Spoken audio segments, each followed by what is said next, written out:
जय हिंद दोस्तों, जोहार झारखंड। स्वागत करते हैं आज के करंट अफेयर में। आज आपकी तारीख है 27 अगस्त। तो चलिए शुरू करते हैं कि आज झारखंड में क्या क्या विशेष रहा है।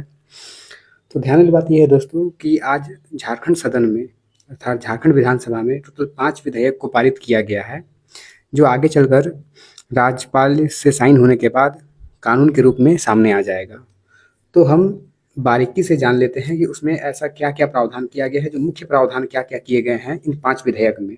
ठीक है, तो ध्यान रखिए दोस्तों, यहाँ पर आप देख सकते हैं कि झारखंड विधानसभा द्वारा 5 विधेयक को पारित किया गया है। ठीक है, विधेयक को दोस्तों बिल बोला जाता है। ध्यान रखिए दोस्तों, विधेयक को हम लोग क्या बोलते हैं, तो बिल बोलते हैं। और जब ये बिल पास हो जाता है, ध्यान रखिए दोस्तों, जब ये बिल पर राज्यपाल की मुहर लग जाती है, ठीक है, तो ये क्या बन जाता है दोस्तों, एक्ट बन जाता है, अर्थात कानून बन जाता है। ठीक है, चलिए आगे बढ़ते हैं। तो यहाँ पर जो पहला एक्ट है दोस्तों, अर्थात पहला जो विधेयक है जो पारित किया जा चुका है अभी तक, वो कौन सा है दोस्तों, तो पहला है झारखंड कोचिंग सेंटर नियंत्रण और विनियमन विधेयक 2025।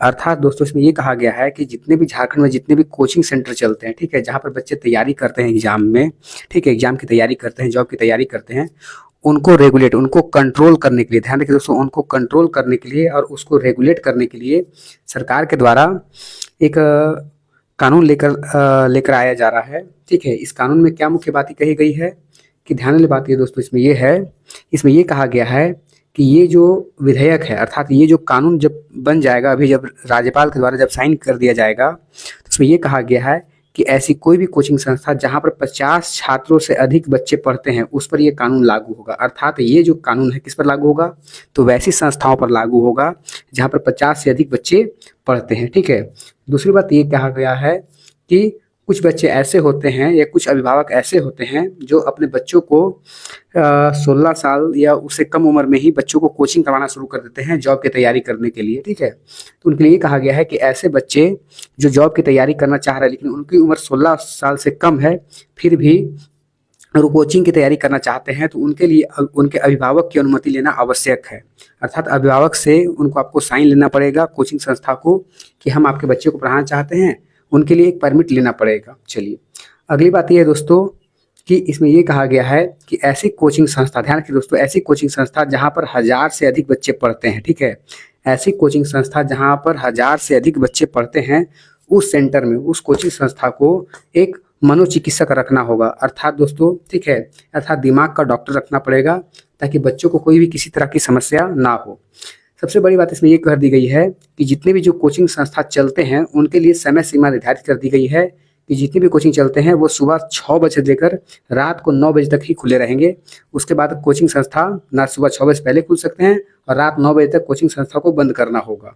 ठीक है, चलिए अब इसमें एक इम्पॉर्टेंट पॉइंट ये कह दिया गया है कि जितने भी जो कोचिंग संस्था जो चल रहे हैं, ठीक है, झारखंड में, उनको रजिस्ट्रेशन करवाना होगा। और ये जो रजिस्ट्रेशन है, ये रजिस्ट्रेशन का जो समय अवधि रहेगा ये 5 साल रहेगा। और इसके अलावा बैंक में हर एक कोचिंग, जो भी कोचिंग संस्था है, ठीक है, जो झारखंड में चल रही है, उनको 5 लाख रुपया जमा करवाना पड़ेगा। ठीक है, इसको आप ऐसा बोल सकते हैं कि जो 5 लाख रुपया जो जमा होगा वो एक तरह का गारंटी होगा, एक तरह का सिक्योरिटी मनी होगा। ठीक है, चलिए दोस्तों, ये हो गया बेसिक सा आउटपुट हो गया आपके लिए पहला विधेयक। ठीक है, चलिए अब दूसरे विधेयक की तरफ हम बढ़ते हैं कि अगला विधेयक कौन सा पारित किया गया है। ठीक है, अब बात करते हैं दोस्तों, चलिए ठीक है, देखिएगा अगला विधेयक यहाँ पर आपके सामने दोस्तों ये है झारखंड MSME। ध्यान रखिए दोस्तों, MSME का मतलब क्या होता है ना कि लघु एवं जो छोटे उद्योग होते हैं, ऐसे कुटीर उद्योग जो बहुत ही छोटे हैं, बहुत ही सूक्ष्म है, उनके लिए सरकार के द्वारा एक ऑफर दिया गया है। ठीक है, एक रियायत दिया गया है, तो उसके लिए इस विधेयक को पारित किया गया है। और इस विधेयक में क्या क्या कहा गया है उसको लोग देख लेते हैं। तो पहले इस विधेयक को पूरी तरह पढ़ लेते हैं। क्या लिखा हुआ है, झारखंड MSME, ठीक है ना, विशेष छूट विधेयक। ठीक है दोस्तों, अर्थात आप इसको पूरी तरह से पढ़ सकते हैं कि इसमें ये कहा गया है कि राज्य में निवेश करने वाले, अर्थात राज्य में निवेश करने वाले MSME यानी कि छोटे एवं कुटीर उद्योग, ठीक है, ऐसे उद्योग जो बहुत ही छोटे हैं, बहुत ही कुटीर उद्योग हैं, उनको, या ऐसे उद्योग जो नए लगाने वाले हैं, ठीक है, या नए उद्योग लगने वाले हैं, उनके लिए 3 वर्षों तक लाइसेंस की आवश्यकता नहीं होगी। अब होता क्या है ना झारखंड में वर्तमान समय में कि अगर आपको किसी प्रकार का उद्योग लगाना है तो सरकार से आपको लाइसेंस लेना पड़ेगा, आपके पास परमिट होना चाहिए कि आप कोई काम करना चाह रहे हैं। लेकिन सरकार के द्वारा जितने भी छोटे उद्योग अब लगने वाले हैं, ठीक है, इस कानून के पारित होने के बाद ये कानून जब राज्यपाल से साइन हो जाएगा और जब ये कानून लागू कर दिया जाएगा तो इसमें एक रियायत दिया गया है कि ऐसे कोई भी एमएसएमई, ऐसे कोई भी छोटे उद्योग जो लगने वाले हैं झारखंड में या नए उद्योग स्थापित होने वाले हैं, उनको 3 वर्षों तक लाइसेंस लेने की आवश्यकता नहीं है। विदाउट वो लाइसेंसिंग इस काम को कर सकते हैं, लेकिन 3 वर्षों के बाद उनको लाइसेंस लेना कंपलसरी होगा, अनिवार्य हो जाएगा। सबसे बड़ी बात इसमें है कि जहाँ पर ये उद्योग लगा रहेगा, ठीक है, तो किसी न किसी जिले में लगा हुआ रहेगा, ठीक है। तो अगर उसका निरीक्षण करना है तो सबसे पहले आपको जिला मजिस्ट्रेट से उसकी अनुमति लेनी पड़ेगी, ठीक है। अर्थात अगर उसका निरीक्षण करना है कि वहाँ पर सही ढंग से काम हो रहा है, नहीं हो रहा है, या जो लोग वहाँ पर काम कर रहे हैं उनकी स्थिति कैसी है, तो उसका निरीक्षण करने के लिए आपको जिला मजिस्ट्रेट, ठीक है दोस्तों, जिला मजिस्ट्रेट मतलब अर्थात जो डिस्ट्रिक्ट कलेक्टर होता है उसकी आपको अनुमति लेनी आवश्यक हो जाएगी। चलिए, अच्छा अगला देख लेते हैं दोस्तों। एक अगला विधेयक इसमें और है, ठीक है, टोटल 5 विधेयक है, ठीक है।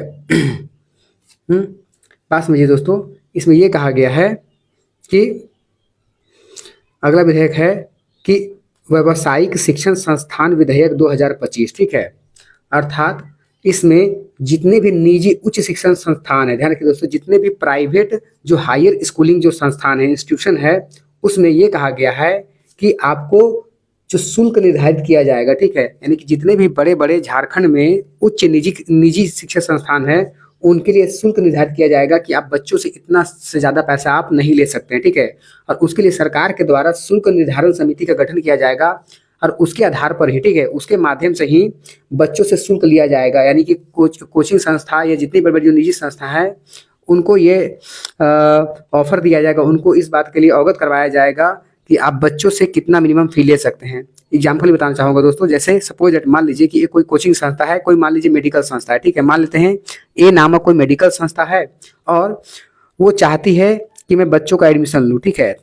तो अब इसमें क्या होगा कि जो शुल्क निर्धारण जो समिति है, ध्यान रखिए दोस्तों, इस कानून के लागू होते ही क्या होगा कि जो शुल्क निर्धारण समिति है वो क्या करेगी, ये जो संस्था है, ये जो मेडिकल जो संस्था है, ये नामक जो मेडिकल संस्था है, वो उनके लिए एक शुल्क निर्धारित किया जाएगा कि आप बच्चों से वही फी लेंगे जो एक न्यूनतम फी होगा। अर्थात इनके द्वारा ही इस संस्था को बताया जाएगा कि आप कितना फी ले सकते हैं और वही बच्चों से आप फी लेंगे, ठीक है। अच्छा, इसमें दूसरी बात ये होगी दोस्तों कि इसमें दूसरी बात ये है कि इसके जो अध्यक्ष होंगे, अर्थात जो शुल्क निर्धारण जो समिति का जो गठन किया जाएगा उसके अध्यक्ष कोई सेवानिवृत्त न्यायाधीश होंगे, अर्थात हाई कोर्ट के ऐसे जज जो सेवा से रिटायर हो चुके हैं उनको इसका अध्यक्ष बनाया जाएगा, ठीक है। और इनका कार्यकाल 2 साल का होगा। जो हाई कोर्ट के जो न्यायाधीश होंगे दोस्तों, इनका कार्यकाल कितना होगा, 2 साल का इनका कार्यकाल होगा। बात समझ में हो गई दोस्तों, ठीक है, आई होप। चलिए ठीक है, आगे बढ़ते हैं यहाँ पर, ठीक है। देखिएगा अगला पॉइंट इसमें है, अगला जो विधेयक है वो है झारखंड प्लेटफॉर्म आधारित, ठीक है ना, गिग श्रमिक निबंधन कल्याण विधेयक 2025, ठीक है। इसका आसान भाषा में आप समझिए दोस्तों, ये क्या है ना, तो झारखंड में जितने भी जो श्रमिक हैं जो काम करते हैं, ठीक है, उनके लिए इस कानून को लाया गया है। और इसमें क्या है ना कि श्रमिकों को समय समय पर उनकी श्रम लागत सही ढंग से मिल रही है या नहीं मिल रही है। अर्थात कोई मान लीजिए व्यक्ति काम कर रहा है, ठीक है, कोई श्रमिक है वो कोई काम कर रहा है झारखंड में और उसको सही ढंग से उसको वेतन दिया जा रहा है, नहीं दिया जा रहा है, ठीक है, तथा उसके लिए जो लोक कल्याण योजनाएं जो चलाई गई है वो उस तक पहुंच रही है, नहीं पहुंच रही है, इसकी जांच करने के लिए, ठीक है, इस विधेयक को लाया गया है। और इसके तहत, इस विधेयक के तहत दोस्तों एक गिग श्रमिक कल्याण बोर्ड का निर्माण किया जाएगा, ठीक है, जो श्रमिकों के लिए काम करेगी। और इसमें श्रम मंत्री इसके पदेन अध्यक्ष होंगे, ठीक है। इसमें क्या होगा दोस्तों, श्रम मंत्री इसके पदेन अध्यक्ष होंगे, अर्थात जो भी श्रम व्यक्ति होगा वही क्या होगा, इसका अध्यक्ष होगा। बात समझ में आ गई दोस्तों। चलिए आगे बढ़ते। एक अगला विधेयक है झारखंड राज्य विश्वविद्यालय विधेयक 2025, ठीक है। इसमें मुख्य रूप से ये कहा गया है कि झारखंड के जितने भी जो वीसी होते हैं, ठीक है ना, वाइस चांसलर, ठीक है, और झारखंड में जितने भी जो छात्र संघ छात्र के चुनाव होते हैं अब उसको समाप्त कर दिया गया है, ठीक है। हाँ, वीसी का पर समाप्त नहीं किया गया, ठीक है।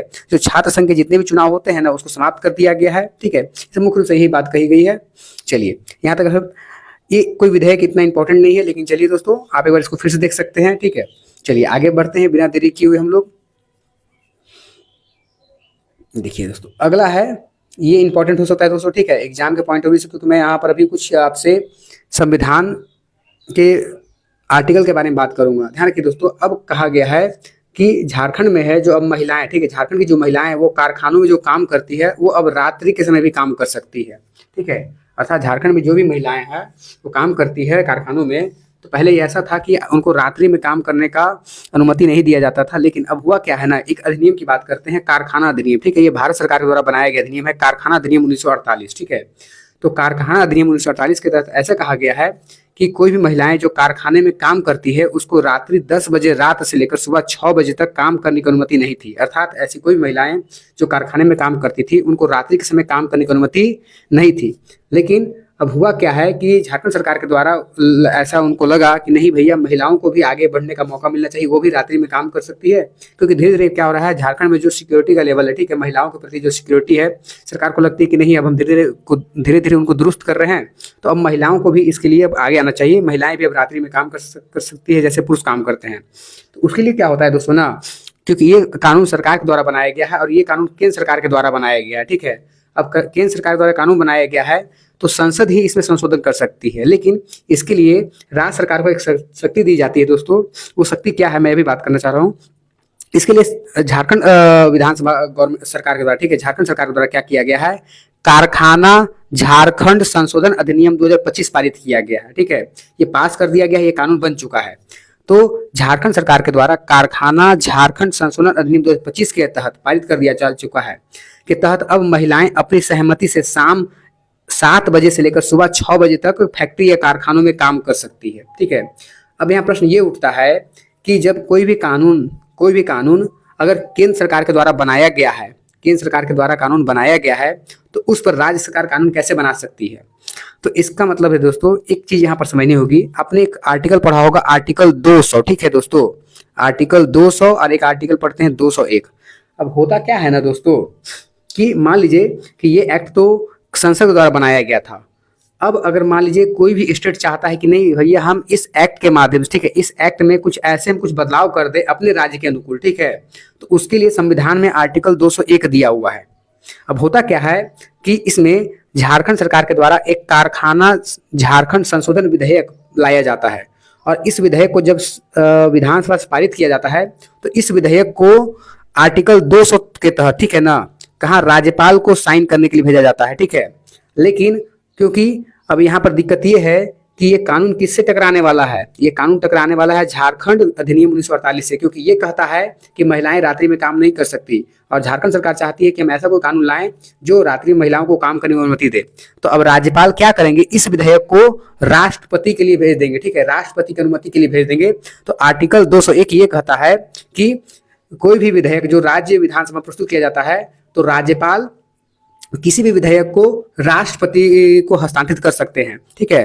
तो अब आर्टिकल 201 के तहत राज्यपाल क्या करते हैं, ठीक है, इस अधिनियम को, इस विधेयक को राष्ट्रपति को हस्तांतरित करते हैं, और जब राष्ट्रपति के द्वारा इस पर जब साइन हो जाता है तो अब क्या होता है, जैसे ही राष्ट्रपति के द्वारा ये साइन होगा तो जो ये अधिनियम है, ठीक है दोस्तों, ये अधिनियम, ठीक है, ये अधिनियम इससे ऊपर माना जाएगा, ठीक है।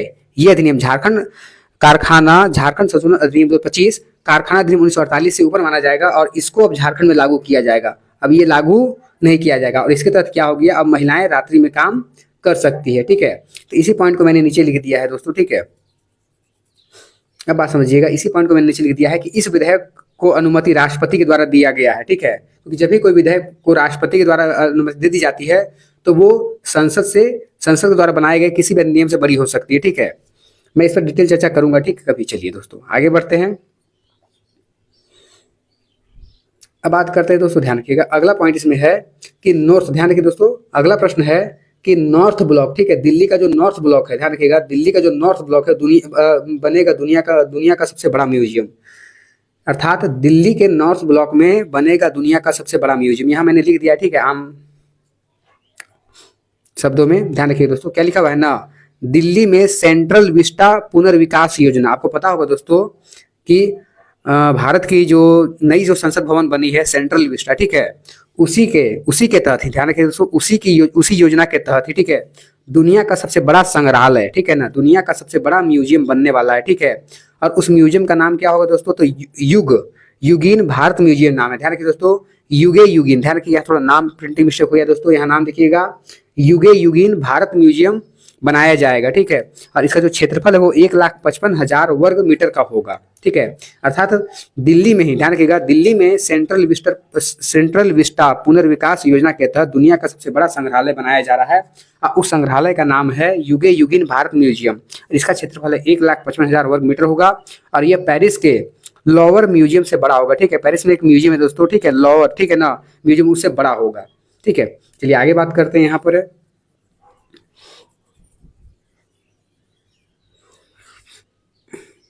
देखिएगा अगला प्रश्न दोस्तों, ध्यान रखिएगा ना।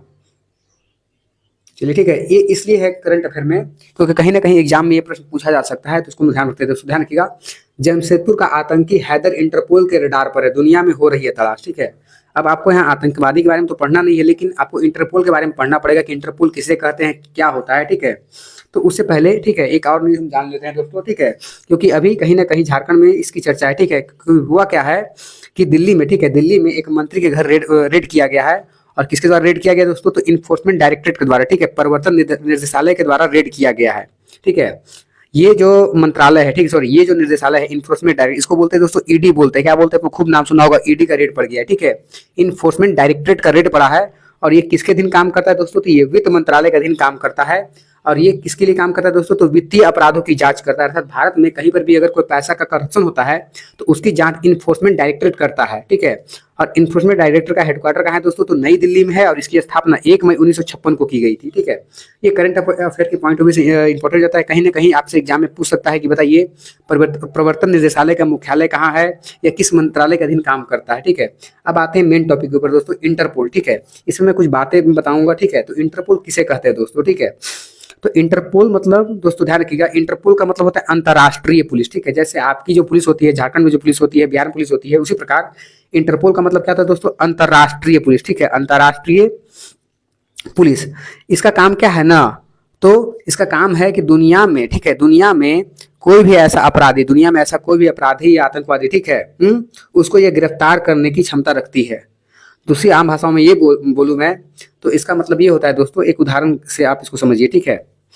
बात समझिए दोस्तों, होता क्या है ना, अभी हुआ क्या है ना कि जमशेदपुर का जो आतंकी हैदर है, ठीक है, उसको इंटरपोल के रडार पर है, ठीक है। अब बात समझिए हुआ क्या है कि ये जो इंटरपोल है अर्थात जो अंतर्राष्ट्रीय पुलिस है वो क्या करती है ना, तो इसके द्वारा एक नोटिस जारी किया जाता है दोस्तों। ध्यान रखिए दोस्तों, इसके द्वारा एक रेड कॉर्नर नोटिस जारी किया जाता है। ये गिरफ्तार नहीं करती है बल्कि, ठीक है ना, ये इंटरपोल एक तरह का अंतर्राष्ट्रीय पुलिस है और ये रेड कॉर्नर नोटिस जारी करती है। रेड कॉर्नर नोटिस जिस भी व्यक्ति के खिलाफ जारी हो जाता है उसको दुनिया की कोई भी पुलिस गिरफ्तार कर सकती है। सपोज दैट, मान लीजिए कि ए नामक कोई व्यक्ति है, बात समझिए दोस्तों, ठीक है, ऐसा समझिए कि ए नामक कोई व्यक्ति है, ए नामक कोई व्यक्ति है, ठीक है, वो अपराधी है और वो क्या है ना कि वो बहुत बड़ा अपराधी है। तो अब क्या होता है कि जिस देश में, ठीक है, जिस देश में वो अपराधी होता है, अब वहां की कोई सरकार, वहां की सरकार, जैसे सपोज दैट मैं मान लेता हूं कि ए नामक जो अपराधी है वो भारत का बहुत बड़ा अपराधी है, ठीक है, भारत बहुत बड़ा अपराधी है। तो अब क्या होता है, सरकार क्या करती है, इंटरपोल से कहती है कि एक काम कीजिए कि ये व्यक्ति तो भाग कर चला गया है दूसरा देश में, अब एक काम कर सकते हैं कि इसको आप क्या, इसके खिलाफ क्या जारी कीजिए, रेड कॉर्नर नोटिस जारी कीजिए। तो इंटरपोल क्या करती है, इस ए व्यक्ति के नाम रेड कॉर्नर नोटिस जारी करती है। जैसे ही इंटरपोल के द्वारा रेड कॉर्नर नोटिस जारी किया जाता है तो अब ये व्यक्ति है ना, ये अंतर्राष्ट्रीय आतंकवादी बन जाता है, ये अंतर्राष्ट्रीय क्रिमिनल बन जाता है, ठीक है। और इसको पूरी दुनिया की पुलिस गिरफ्तार कर सकती है, ठीक है। तो एक तरह का अंतर्राष्ट्रीय पुलिस है दोस्तों, ठीक है। अच्छा, और इसकी स्थापना, ध्यान रखिएगा दोस्तों, इसका एग्जाम में कहीं पूछा जा सकता है कि इसकी स्थापना 7 सितंबर 1923 को की गई थी। और कहाँ की गई थी दोस्तों, तो वियना और ऑस्ट्रिया। ध्यान रखिए दोस्तों, ऑस्ट्रिया लिखा हुआ, ऑस्ट्रेलिया नहीं लिखा हुआ है। ये आपका यूरोप में एक देश पड़ता है ऑस्ट्रिया, ठीक है। वियना की राजधानी कहाँ होगी दोस्तों, ऑस्ट्रिया, ठीक है। तो वहां पर इसकी स्थापना की गई थी और इसके द्वारा रेड कॉर्नर नोटिस जारी किया जाता है, जिसके बाद पूरी दुनिया की पुलिस अपराधी को पकड़ सकती है, ठीक है, अपराधी को पकड़ सकती है। बस है दोस्तों, ठीक है। और इसका जो मुख्यालय है दोस्तों, ठीक है, यहाँ पर मिसिंग हो गया है दोस्तों, इसका